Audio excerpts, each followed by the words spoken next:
Super Mario Kart, le premier Mario, on ne saute pas sur les Goombas. Bref, le premier spin-off. Enfin, je crois, j'en sais rien, mais ça fait toujours des clics. J'aurais vraiment dû faire une école de journalisme en vrai, ça aurait été drôle 2 minutes. Sorti en 1992 sur la Super Nintendo, ce jeu aura été le début de quelque chose d'assez unique. Tout le monde connaît Mario Kart, tout le monde connaît quelqu'un qui possède un Mario Kart chez lui, tout le monde a déjà joué à un Mario Kart dans sa vie. Même les Auvergnats, ils ont déjà joué à un Mario Kart une fois. Logique, il vient de découvrir la télé cathodique aussi. Hein?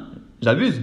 Non. Je me rappelle de l'époque de sa sortie, l'engouement autour de ce nouveau phénomène entre les courses, cette maniabilité aux petits oignons, ce concept inouï autour du... Bon, tu la commences quand ta vidéo? En plus, t'étais même pas né à l'époque là, oh! Oui, bah ça va, j'essaie de dégager les boomers en leur répétant la même chose que tout le monde. T'as cru que j'ai aimé le jeu, moi? Ah bah tu vois, ils sont toujours là, c'est raté. Tout comme Mario Kart Double Dash sur GameCube, je ne porte pas spécialement Super Mario Kart dans mon cœur. Tu vois, stagiaire, je te l'avais dit, il fallait absolument les dégager ces boomers. Les mecs sont même pas capables de te laisser finir ta phrase qui t'insultent déjà. Mais bon, liberté d'expression, tu connais, ça n'existe que quand ça va dans leur sens. Donc, reprenons. Je ne porte pas Super Mario Kart dans mon cœur, mais contrairement à Mario Kart Double Dash que j'avais absolument détesté, l'opus sur la Super NES possède cette indulgence du premier jeu de la série. D'autant plus qu'il est sorti sur une console ne possédant clairement pas les capacités techniques que les consoles suivantes. Voilà, comme ça, zéro excuse pour l'opus GameCube, mais je diverge. Merde! T'es sérieux? Pour les courses, nous retrouvons 15 courses réparties dans 3 grands prix, la coupe champignon, la coupe fleur, ainsi que la coupe étoile. Une coupe spéciale avec 5 nouvelles courses sera également disponible, portant le total à ainsi 20 courses. Et déjà, je note un bémol.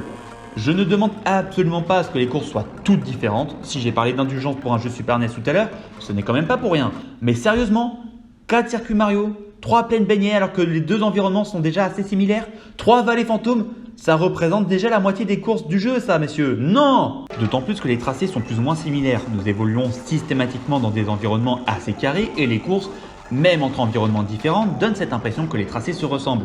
La sensation laissée est que si nous évoluons par exemple sur un circuit Mario, on aurait simplement à changer les décors pour arriver dans une vallée fantôme ou encore une île Choco. Ces tracés sont parcourus à 5 reprises aux côtés de 7 autres adversaires pouvant inclure un joueur avec sa manette. L'occasion pour moi de mettre en valeur mes illustres talents de pilote automobile. Non, en vrai, je suis nul à ce jeu. La dernière fois que j'ai affronté quelqu'un, c'était une fille au Stunfest 2016.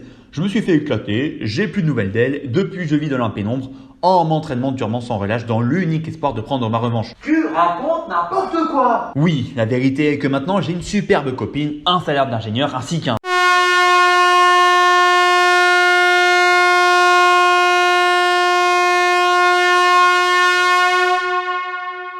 Mais quoi encore Tu forces, mec! Oui, bon désolé. Revenons au fait plutôt. Le point essentiel d'un Mario Kart, celui qui est primordial à la bonne réussite de n'importe quel jeu de course d'ailleurs, c'est sa maniabilité. Et pour être tout à fait franc avec vous, autant ce n'est pas catastrophique, autant j'ai tout de même beaucoup de mal. Que ce soit pour tourner, pour déraper, réussir à se remettre en ligne droite, le tout est assez laborieux à manier pour chacun des 8 personnages jouables dans ce jeu. À mon sens, réussir à manier les personnages est beaucoup plus difficile que de parvenir à venir à bout de toutes les courses en difficulté maximale avec toutes les techniques les plus frappadingues qui puissent exister. Comme déjà annoncé au début de cette vidéo, je n'ai jamais porté Super Mario Kart dans mon cœur, que ce soit pour sa maniabilité ou pour la répétitivité de ses courses. Mais c'est sans oublier qu'il sort sur une console telle que la Super NES et qu'il a amorcé le début d'une des séries qui aura le plus parvenu à réunir les familles, les amis et les couples.